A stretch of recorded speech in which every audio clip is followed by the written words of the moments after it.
Nutrición es un mundo lleno de mitos y creencias erróneas que se han popularizado por mucho tiempo, ya sea por la industria alimentaria o por las creencias populares o por los típicos mitos de abuela, etcétera. Nosotros en muchos de esos mitos basamos nuestra alimentación y lo que creemos que debemos comer. A veces cometemos errores porque bueno, son cosas que vemos pero que son mentira. Por lo que en este video veremos algunos de esos mitos y te explicaré por qué está mal y al contrario qué deberíamos hacer o qué es como lo correcto. Bueno, el primer mito y para mí el peor mito de la nutrición es decir que la grasa engorda o que la grasa es mala. La gente piensa que la grasa engorda por tener más calorías. Y es cierto que la grasa tiene más calorías. Tiene 9 calorías por gramo, mientras que los carbohidratos y las proteínas solo tienen 4. Y también es cierto que un superávit calórico, o sea, comer más calorías de las que gastamos, nos llevará a ganar de peso. Y por ende mucha gente piensa que entre más calorías coman, que la grasa al tener más calorías es más probable que hagamos este superávit calórico y por ende que aumentamos de peso. Pero bueno, esto no es tan simple como creemos. También hay gente que piensa que digamos que toda la grasa que comemos se transforma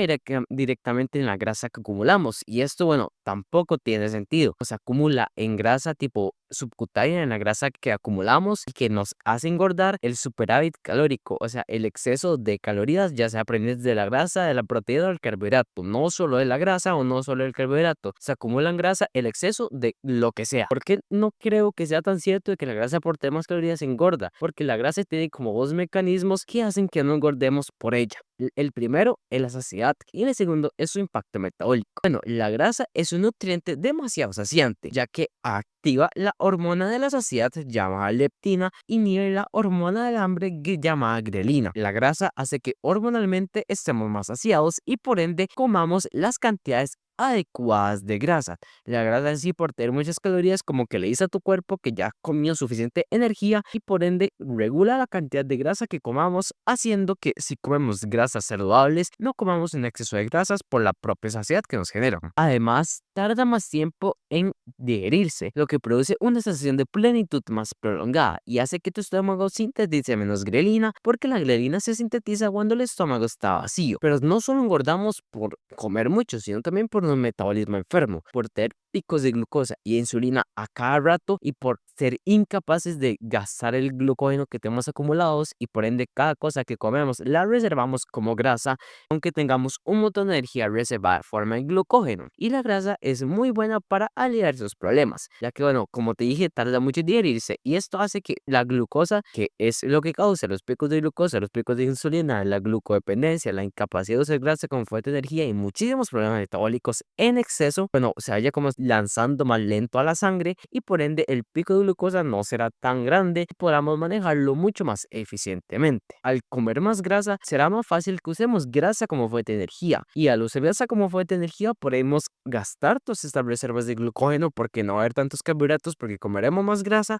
Por ende, no almacenaremos tanta grasa tipo subcutánea, sino más glucógeno muscular y glucógeno hepático que no nos hará aumentar de peso. Por lo que no le tengamos miedo a la grasa, porque tiene demasiados usos y beneficios para nuestra salud, especialmente tipos como las grasas monosaturadas, el omega 3 o incluso grasas saturadas como los ácidos grasos de cadena corta o ácidos grasos de cadena media. Y bueno, en mi opinión, realmente debemos consumir mucha más grasa de la que consumimos actualmente. La base de nuestra alimentación debería ser grasa, entre un 50 y un 60 o un 65% de nuestra alimentación debería ser grasas, principalmente grasas monoinsaturadas o poliinsaturadas omega 3, mucho más de las que la mayoría de personas consumen, que hay gente que consume apenas un 20 o un 25% de grasas, lo que considero demasiado poquito. Esto no significa que grasas inflamatorias como la grasa trans o como el omega 6 sí nos pueden causar problemas, porque esos tipos sí nos pueden hacer engordar, pero no por tener muchas calorías, sino por mecanismos de inflamación, por mecanismos de estrés oxidativo y por mecanismos metabólicos, no tanto por las calorías que tenga. Por ende, las calorías de la grasa no son un problema. El problema es si tenemos un exceso de omega 6 o un exceso de grasas trans o inclusive grasas saturadas, si no tenemos omega 3, si no consumimos grasas muy saturadas, si somos sedentarios, etcétera, etcétera, etcétera. Bueno, el segundo mito que también se relaciona con el anterior es que el colesterol y las grasas saturadas son malas y nos causan daños cardíacos. Bueno, esta también es una verdad a medias. Es cierto que hay una relación entre niveles altos de colesterol y la formación de placa alteroma, infartos o accidente cardiovascular. Y niveles mayores a un 10% de grasas saturadas en la dieta también se relaciona con problemas abdominales. Pero eso no significa que tengamos que reducir cada gramo de colesterol o cada gramo de grasa saturada posible. El colesterol realmente que está relacionado con problemas cardíacos es el colesterol endógeno, el colesterol que tu propio cuerpo sintetiza, no el colesterol que comemos, porque el colesterol que comemos solo se relaciona en un 10% con el colesterol que sale en la analítica en tu sangre. ¿Por qué? Porque cuando tu cuerpo propio produce colesterol, cuando tenemos un colesterol elevado, no es tanto porque comemos mucho colesterol, aunque influye, es muy poquito lo que influye. Lo que más influye son otros problemas o otras situaciones que hace que tu cuerpo sintetice más colesterol por sí mismo. Tu cuerpo tiene como un propio mecanismo para regular cuánto colesterol sintetiza. Si comemos mucho colesterol, tu cuerpo propio creará menos colesterol, y si comemos poquito colesterol, tu cuerpo propio creará más colesterol. Por esto es que el colesterol que comemos casi no se relaciona con el colesterol en sangre. Y con las grasas saturadas, bueno, el problema viene con un exceso de grasas saturadas. No vamos a conseguir si comemos comida natural, solo conseguiremos si comemos comida ultraprocesada que ya les añaden un poco más de grasas saturadas, pero con comida normal, aunque comamos mucha carne, es muy difícil llegar a ese 10% de grasa saturada. Digamos, yo que como coco, chocolate y carne que cocino con manteca, llego a un 8 o un 9% de grasa saturada. Y es en serio, puedes medir tus calorías una semana y te vas a dar cuenta que si comes comida natural, si comes grasas tanto monoinsaturadas como poliinsaturadas, inclusive si comes chocolate, si comes coco o si cocinas con manteca o con aceite de coco, no vas a llegar a ese 10% de grasa saturada. Y el problema del exceso de grasa saturada viene casi que siempre solo por el ultraprocesado. Y realmente esta causa problemas más que todo si nos faltan otros tipos de grasas como grasas monoinsaturadas o poliinsaturadas. No le echemos la culpa a la grasa de problemas que no tiene. No le echemos la culpa al colesterol de tener un mal estilo de vida, de consumir grasas trans, de consumir exceso de omega 6. No le echemos culpa a la grasa saturada de comer ultraprocesados que son llenos de grasas trans, químicos industriales, azúcares que realmente sí causan mucho más daño cardíaco. El tercer mito es que tenemos que comer con poquita sal porque la sal tiene mucho sodio. Bueno, la gente piensa que el sodio es malo por el hecho que sube la presión arterial, lo que es otra verdad a medias. Si tenemos un exceso de sodio y si, bueno, no consumimos suficiente potasio, no hacemos ejercicio, llevamos sedentarios y llevamos una mala dieta con ultraprocesados, grasas trans, etcétera, sí aumentará la presión arterial. Básicamente el sodio agarra agua y por ende tu cuerpo piensa que está deshidratado y por ende sube la presión arterial porque tu sangre, bueno, no está tan líquida, por así decirlo. Pero tu cuerpo tiene dos mecanismos para que no pase esto y el sodio no cause problemas. El primero es el mismo potasio. El potasio y el sodio son dos minerales hermanos, por así decirlo. Ambos crean, por ejemplo, la bomba sodio-potasio que regula la creación de energía y la hidratación en todo tu cuerpo. El potasio hace lo contrario del sodio en la presión arterial. Básicamente relaja tus vasos sanguíneos y ayuda a la excreción por medio de la orina del sodio. Para que el potasio nos proteja de los efectos negativos del sodio en la presión arterial, necesitamos sí o sí comer más potasio que sodio, lo que se logra si comemos una dieta balanceada.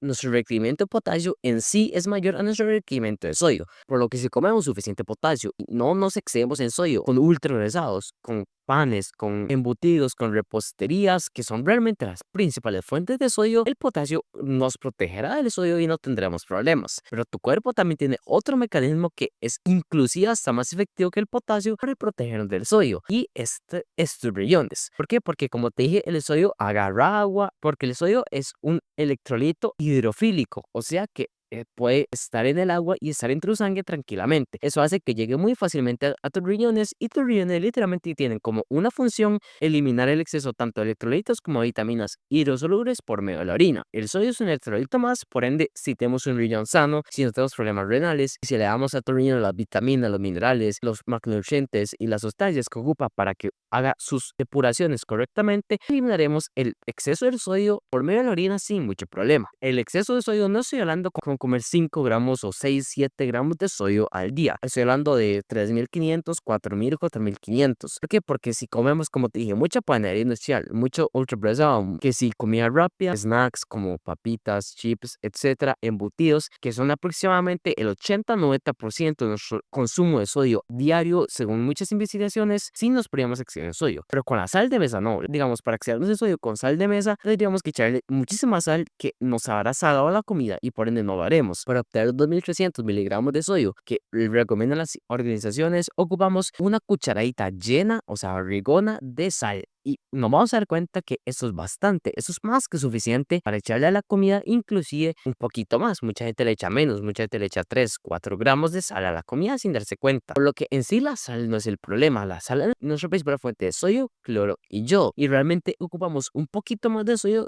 que de esos 2300 miligramos. Los 2300 miligramos es la cantidad mínima de sodio que ocupamos para que el sodio haga sus funciones y no ser deficiente de sodio, pero no es la cantidad óptima que realmente ocupa tu cuerpo para aprovechar todos los beneficios que ese electrolito nos puede dar. Por lo que realmente te recomiendo consumir un poquito más, 2800, 3000 miligramos de sodio aproximadamente, que son unos 6, 7 gramos de sal, especialmente si haces deporte, si sudas, si estás expuesto a sauna, si es un clima cálido, etcétera. Si te sabe muy salado la comida, más que todo si haces ejercicio y ocupas más sodio, te recomiendo mucho echarle sal marina o sal del Himalaya o sal celta o inclusive sal normal al agua para remineralizarla y así aprovechar todos los beneficios del sodio e hidratarnos mucho mejor. El cuarto mito es que hay que comer menos para bajar de peso. Otra verdad a medias, pero antes de explicártela quiero recordarte que si suscribas a este canal, dale like a mi video y que active la campanita de notificaciones. Eso me ayudará a crecer, me motivará más a hacer mejores videos de mejor calidad, mejor explicados y mejor editados. Me motivará más y me sigan más. Eso hará que tanto yo como más personas puedan mejorar mucho necesariamente la nutrición. El sobrepeso es un problema inmenso. El 43% de los adultos tendrá sobrepeso en 2022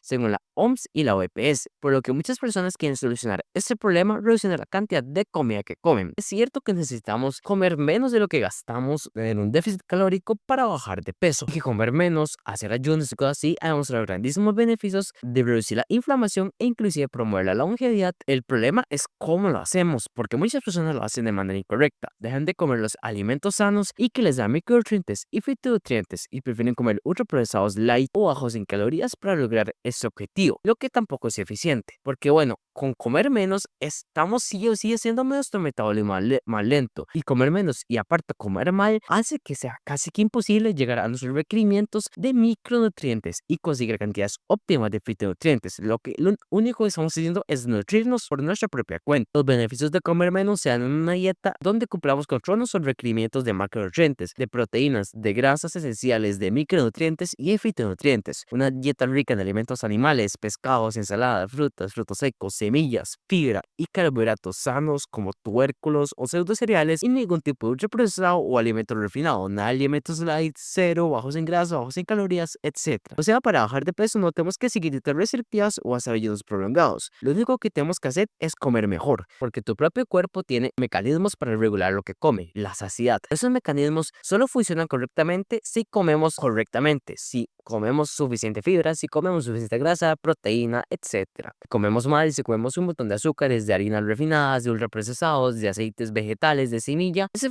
mecanismo no funcionará y esto son las verdaderas causas del sobrepeso. También realmente la mayoría de las calorías extra que comemos son calorías líquidas, calorías provenientes de refrescos o de miel o de azúcar, no tanto provenientes de comida sólida, porque la comida sólida sacia mucho más. Por eso, básicamente, la mejor manera de bajar de peso es simplemente eliminar esas calorías líquidas, eliminar los ultraprocesados y comer bien, ya porque tu cuerpo, gracias a la saciedad, regulará la cantidad de comida que comeremos y comeremos menos de lo que estamos gastando sin darnos cuenta, especialmente si lo complementamos con ejercicio, con un sueño correcto, con un correcto manejo del estrés y con buenos hábitos en general. Comemos poquito, lo único que queremos es desnutrirnos y aumentar mucho más el riesgo de que el peso que perdamos sea músculo y no grasa, mientras que si comemos bien, no poquito, sino bien, con suficiente cantidad de proteína, macronutrientes, grasas esenciales, fibra, etcétera, y hacemos ejercicio de fuerza, cardio en su justa medida, manejamos el estrés, dormimos bien, sí podríamos bajar grasa y mantendríamos el músculo, nos sentiríamos mucho mejor, aprovecharíamos todos los beneficios en cuanto a longevidad y no tendríamos el riesgo de desnutrirnos, ni de tener hambre, ni de sufrir por ayunos prolongados o por dietas restrictivas raras, y realmente mejoraremos nuestra salud. En conclusión, nuestras creencias en nutrición muchas veces se basan en una serie de mitos y creencias erróneas que moldean nuestras decisiones nutricionales, siendo muy peligrosos para nuestra salud, porque hace que tomamos decisiones muchas veces equivocadas y nos arriesgamos a comer mal y empoderar a la industria, ya que muchos de estos mitos son hechos a su beneficio. Muchas gracias.